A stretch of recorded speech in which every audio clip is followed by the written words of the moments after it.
magaalaa Adaamaa magaalaa ijaarsa seeraan alaarraa qulqulloofte taasisuuf ni hojjanna jedhan kantiibaan bulchiinsa magaalaa Adaamaa obbo Haayiluu Jaldee. Hoggansi magaalichaa hojii torbee darbee hojjetaman irratti mari'achuun kallattii fuulduraa fudhachuun bobba'eera. Qabxiilee sadii irratti xiyyeeffannoo kennuun marii gaggeeffamuu kan ibsan kantiibaan magaalaa Adaamaa obbo Haayiluu Jaldee hojiilee hojjetaman waliin ilaaluu muuxannoo walirraa qooddachuu fi hojii fuulduraa irratti mari'achuun kaayyoo marichaati jedhan. Hojii guyyoota arfan shanan darbanii ilaallee har'a torbee ittaanu humna keenya sassaabbachuu qabnaa jedhu har'a boqonnaa walloowwanis murteessaa ta'e waan argameef jechuudha.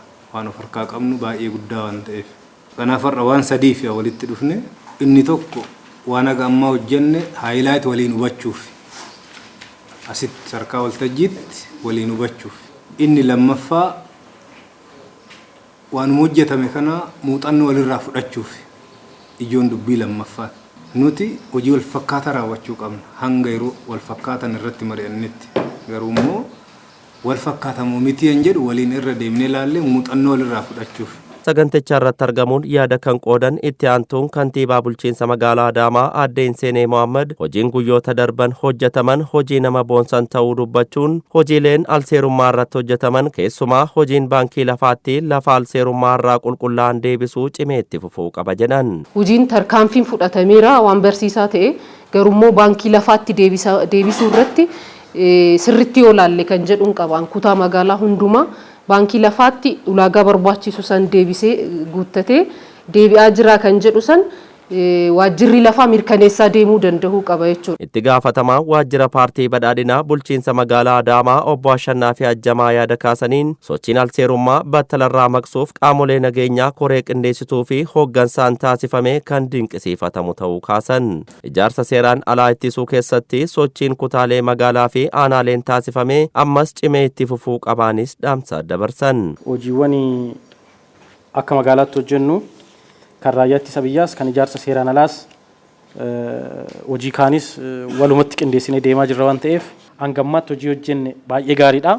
Hanqinoota keenya irraa asirreessinee waan hafe kana yeroo gabaabaa keessatti keessaa bahuu akka dandeenyu inamannaa. Raawwii hojii torbee darbee irratti hirmaattota biraa ciminaa fi hanqinni kan ka'e yoo ta'u hojiilee ijaarsa seeraan alaa ittisuu keessatti qindoomina kutaalee magaalotaa sochii tumsa qaamolee nageenyaa fi hooggansaa akkasuma miirri dorgommii kutaalee magaalaa jidduu jiraachuu ciminaan kaasan.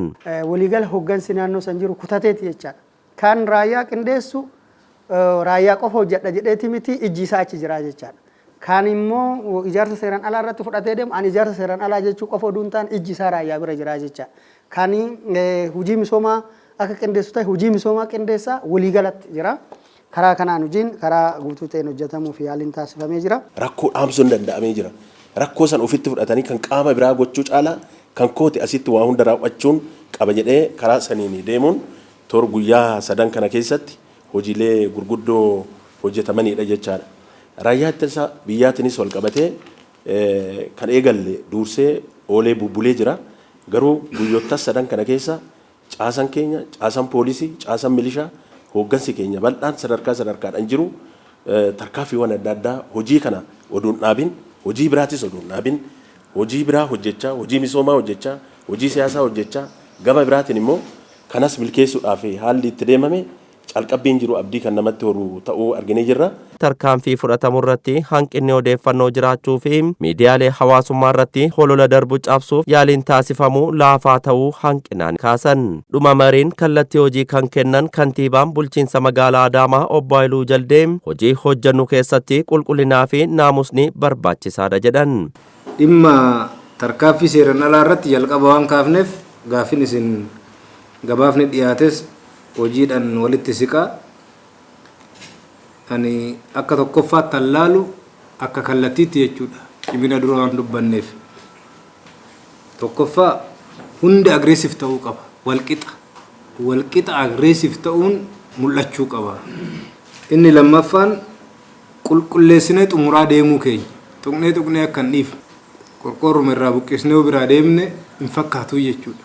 qulqulleessinee laficha of harka galfannee mirkaneeffachuu keenya. Tarkaanfii seeraan alaa ittisuuf hojiin hojjannu galma kan ga'uu danda'u ijaarsi seeraan alaa yoo diigamu lafti qulqullaa'ee baankii lafaatti yoo galeedha jedhan.